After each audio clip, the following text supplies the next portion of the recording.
विरोधी कानून को तोड़ा था और दांडी यात्रा की थी। आज उस यात्रा का समापन हुआ था। आज भारतीय जनता पार्टी की भी स्थापना दिवस है। गांधी जी ने सत्याग्रह किया और सत्याग्रह के माध्यम से देश को स्वतंत्र और आजाद करा दिया। हमारे प्रधानमंत्री श्रीमान नरेंद्र मोदी जी ने स्वच्छ आग्रह किया और देश को स्वच्छ बना दिया। मैं आज स्वास्थ्य आग्रह पर बैठ रहा हूं। पहला सुख निरोगी काया, शरीरम आधम खलु धर्म साधनम। कोरोना एक ऐसी महामारी है जिसका संक्रमण पूरी दुनिया और पूरे देश में फैला हुआ है। हमारे देश में भी और हमारे प्रदेश में भी ये तेजी से बढ़ रहा है। ये बीमारी ऐसी है कि केवल सरकारी प्रयासों से इस पर नियंत्रण नहीं किया जा सकता, क्योंकि संक्रमण फैलता है समाज के आपस के व्यवहार से भी। प्रधानमंत्री जी ने इस महामारी से निपटने का एक मंत्र दिया है, टेस्टिंग, ट्रेसिंग, ट्रीटमेंट, टीकाकरण, और एक प्रमुख बात कही है, कोरोना संक्रमण को रोकने का व्यवहार चाहिए। अब बाकी काम सरकार करेगी, टेस्टिंग, ट्रेसिंग, टीकाकरण, ट्रीटमेंट,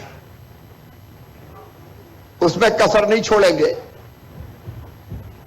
बढ़ते संक्रमण के कारण चिंता भी है और दिक्कतें भी है,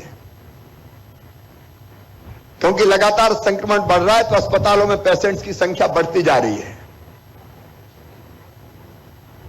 बिस्तर बढ़ाना, बाकी व्यवस्थाएं बनाना,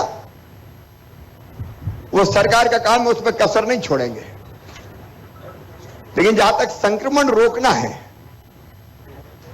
उसके लिए समाज को जागरूक होना पड़ेगा। और इसलिए समाज से नैतिक आग्रह करने के लिए, क्योंकि आज भी जब मैं प्रदेश में समीक्षा करता हूं तो कई जिलों में मास्क लगाने की संख्या बहुत कम है। प्रधानमंत्री जी के कुशल नेतृत्व में एक बार कोरोना पर नियंत्रण हो गया, फिर वैक्सीन भी आ गई, तो ऐसा लगा लोग निश्चिंत हो गए कि अब इलाज भी हो जाएगा, अब तो वैक्सीन भी आ गई। और इसलिए फिर कार्यक्रमों में भी संख्या, उत्सव, मेले, शादी, विवाह, पार्टियां सब इतनी तेजी से हुई कि संक्रमण एक बार फिर से फैल गया। अब उसको रोकने का एक उपाय है लॉकडाउन, लेकिन लॉकडाउन हमारी अर्थव्यवस्था को तबाह कर देगा, बर्बाद कर देगा, लोगों के रोजगार छीन लेगा। लॉकडाउन सबसे सस्ता तरीका, आसान तरीका है कि बंद कर दो सबको, लेकिन मैं उस तरीके को सही नहीं मानता। सीमित लॉकडाउन ठीक है, संडे लॉकडाउन कर लिया, बाकी 6 दिन काम चल गया। कहीं भयानक परिस्थिति आई तो और 2 दिन का कर दिया, 3 दिन का कर दिया, लेकिन परमानेंट लॉकडाउन समाधान नहीं है। अब इसको, संक्रमण को रोकने का दूसरा तरीका है कि हम आत्मानुशासन अपनाएं। मतलब हम मास्क लगाएं, हम सुरक्षित दूरी बनाएं, हम हाथ बार बार साफ करें, हम वैक्सीनेशन करवाएं, और इसके लिए समाज का सहयोग चाहिए। और इसलिए मेरे मन में विचार आया कि मास्क लगाने के प्रति उदासीनता है, इसके लिए लोगों को जागरूक करना पड़ेगा। डिस्टेंस मेंटेन करे, दूरी बनाए सुरक्षित, यह हमारे स्वभाव में नहीं है। लोग मिलते हैं तो आपस में हाथ मिलाते हैं, गले लगते हैं, लेकिन ये सुरक्षित दूरी मेंटेन करनी होगी। अन्य आवश्यक उपाय करने होंगे। तो मुझे लगा कि मैं नैतिक आग्रह करने के लिए, इससे नैतिक दबाव भी बनेगा, क्योंकि अगर कोई मास्क नहीं लगाता तो वो अपराध करता है। अपराध इस दृष्टिकोण से कि इससे केवल उसका स्वास्थ्य प्रभावित नहीं होता, उससे लोगों का स्वास्थ्य भी प्रभावित होता है। और ये फीलिंग आए कि मास्क नहीं लगाना गलत है, और लोगों के मन में यह भाव जागृत हो कि मैं मास्क लगाऊंगा, लगवाऊंगा। इसलिए कल अभियान का प्रारंभ मैंने किया कि मैंने अपने परिवार के सदस्यों को मास्क लगाया और तय किया कि परिवार के सदस्य बिना मास्क के नहीं निकलेंगे, मैं बिना मास्क के नहीं निकलूंगा। हम संकल्प करें कि मैं मास्क लगाऊंगा, मेरा परिवार मास्क लगाएगा। और मास्क का मतलब अगर आप देखें, क्योंकि ये जो स्वास्थ्य का आग्रह है, ये लोगों को मास्क लगाने का आग्रह है, ये सोशल डिस्टेंसिंग बनाने का आग्रह है, मेरा स्वास्थ्य आग्रह, लोगों को अपने स्वास्थ्य के प्रति सजग और सतर्क बनाने का आग्रह है, मेरा स्वास्थ्य आग्रह, कोरोना वैक्सीन लगवाने का आग्रह, मेरा स्वास्थ्य आग्रह, कोरोना की लड़ाई से समाज लड़े, ये जिम्मेदारी समाज की भी है, ये आग्रह है। और इसलिए आज मैं 24 घंटे के लिए यहां बैठा हूं, लेकिन केवल बैठा नहीं रहूंगा। मेरी कैबिनेट होगी अभी, वो भी कोरोना पे चर्चा करेगी, कोरोना की यहीं से समीक्षा करूंगा, समाज के अलग अलग वर्गों से बात करूंगा, सुझाव आमंत्रित करूंगा। कई वर्गों से मैं यहीं वर्चुअली बात करने वाला हूं। तो ये ऐसा स्वास्थ्य आग्रह नहीं है कि मैं 24 घंटे चुपचाप बैठा रहूं। लगातार काम करेंगे, मैं काम करूंगा, मेरी टीम काम करेगी। इस स्वास्थ्य आग्रह के लिए कार्यकर्ताओं को निवेदन किया कि कोई ना आए, ताकि यहां सोशल डिस्टेंसिंग मेंटेन हो सके। 8-10 जरूरी कार्यकर्ता दूर दूर बैठे, इसके अलावा कोई ना आए, ये प्रार्थना और ये आग्रह की। मेरे लिए मास्क का मतलब है एम से मेरा, ए से आपका, एस से सुरक्षा और के से कवच। मेरा आपका सुरक्षा कवच ये है मास्क। और मैंने ये भी कहा है कि हम ये अभियान चलाएं कि मास्क नहीं तो बात नहीं। दुकान में जाएं और दुकानदार मास्क ना लगाए, वहां कह दे मास्क नहीं तो सामान नहीं। कई बार ग्राहक बिना मास्क के आए तो उसको भी ये कहा जाता है कि पहले मास्क लगाओ फिर सामान दूंगा। एक जागरूकता पैदा करने का ये अभियान है। और इसलिए मैं सबसे पहले पत्रकार मित्रों से ही ये निवेदन करना चाहता हूं, ये कोई पॉलिटिकल कार्यक्रम नहीं है, इसमें सभी जो हमारे पत्रकार मित्र हैं उनका सहयोग चाहिए। अलग अलग चैनल्स और अखबार हैं, उनका सहयोग चाहिए, क्योंकि आप बहुत बड़ा माध्यम है जिनसे जागरूकता पैदा की जा सकती है। और मेरी आपसे अपील और प्रार्थना है कि कृपया करके यह महीना बहुत गंभीर संकट का महीना है, अप्रैल।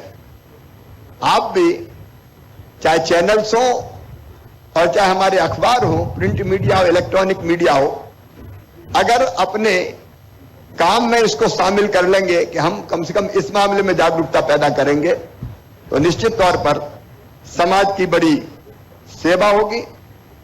मैं धर्मगुरुओं से, समाज सेवियों से, राजनीतिक दलों के नेताओं से, कार्यकर्ताओं से, हर तरह की संस्थाओं से, सबसे ही अपील करता हूं कि इस अभियान में वो साथ जुटे, क्योंकि मिलकर ही हम कोरोना से मुकाबला कर सकते हैं, संक्रमण को रोक सकते हैं। एक अभियान और हमने प्रारंभ किया है मैं कोरोना स्वयंसेवक, मैं कोरोना वॉलंटियर। और इसका अर्थ यह है कि लोग अपने आप को समर्पित करें, रजिस्टर करवाएं। रजिस्ट्रेशन करवाने के लिए 181 पे वो कॉल कर सकते हैं, पोर्टल पर भी रजिस्ट्रेशन करवा सकते हैं। और इसके माध्यम से जो स्वयंसेवक हमें मिलेंगे, कोरोना वॉलंटियर हमको मिलेंगे, उनके लिए कुछ काम हमने तय किए हैं, जो काम उनको सौंपे जाएंगे। सरकारी व्यवस्था के अतिरिक्त वो कार्यकर्ता होंगे जो इस काम को संपन्न करेंगे। एक तो है इसमें वैक्सीनेशन स्वयंसेवक। ये वैक्सीनेशन स्वयंसेवक वैक्सीनेशन सेंटर पर वॉलंटियर होंगे, वैक्सीनेशन प्रेरक होंगे, वैक्सीनेशन हेल्पर होंगे। दूसरे अपने आप को रजिस्टर करवा सकते हैं चिकित्सा सुविधा स्वयंसेवक के रूप में। ये चिकित्सा सुविधाओं की जानकारी देंगे, चिकित्सा हेतु परिवहन में सहयोग करेंगे। तीसरे है मास्क जागरूकता स्वयंसेवक। ये मास्क वितरण के काम में लगेंगे, मास्क लगाने के लिए टोकेंगे, रोकेंगे और प्रेरित करेंगे। बिना मास्क लगाए घूमने वालों को आग्रह करेंगे कि वो मास्क लगाएं।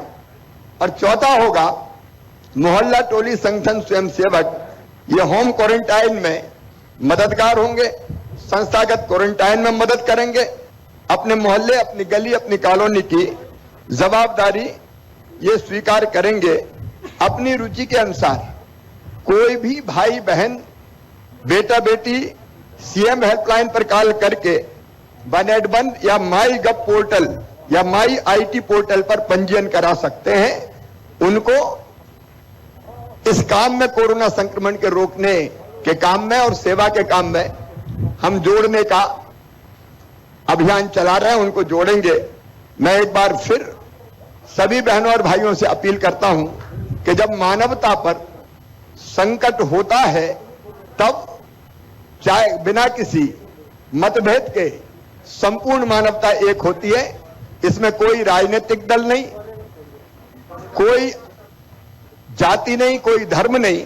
मैं सभी बहनों और भाइयों से अपील करता हूं कि कोरोना संक्रमण को रोकने के इस प्रयास में आप सब सहभागी बने, ताकि मिलके हम इस संक्रमण की गति रोक पाएं।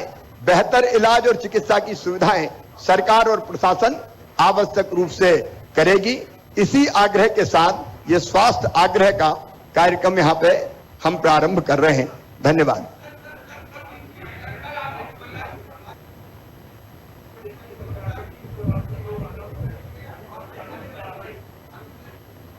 अब जो मैं उनकी आलोचना नहीं करूंगा, मैं तो इस मामले में कोई राजनीति नहीं, सबसे सहयोग की अपील करूंगा। और जहां तक काम का सवाल है, मेरी अभी कैबिनेट की बैठक प्रारंभ होने वाली है। सर अभी जो कोरोना का ये इवॉल्विंग सिचुएशन है, इसमें आप लोग कैंपेन कर रहे हैं, बहुत सारी चीजें कर रहे हैं और कह रहे हैं कि आत्मा की भी जरूरत है, इसमें अंदर से आने की जरूरत है। लेकिन जो आप लोगों का कैंपेन चल रहा है, अक्सर इसमें देखा जा रहा है सर कि इसमें आवश्यकता है भी कि नहीं, चाहे वो सायरन वाली बात हो, चाहे कल वो इकट्ठा करना हो लोगों को। हजारों लोग इकट्ठा हो रहे हैं सर, और देखिए आप देखिए ये सोशल डिस्टेंसिंग हो रही है सर। देखिए यहाँ कोई, ये देख ले, आपके सामने खड़े हैं सर, ये देखो सब लोग। अभी तो मीडिया के मित्रों को अपना संयम भी रखना चाहिए, बाकी उसके अतिरिक्त कोई नहीं।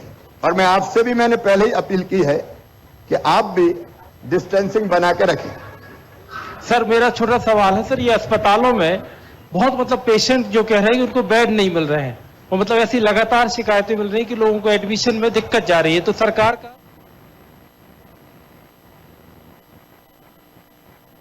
उपलब्ध है या नहीं है?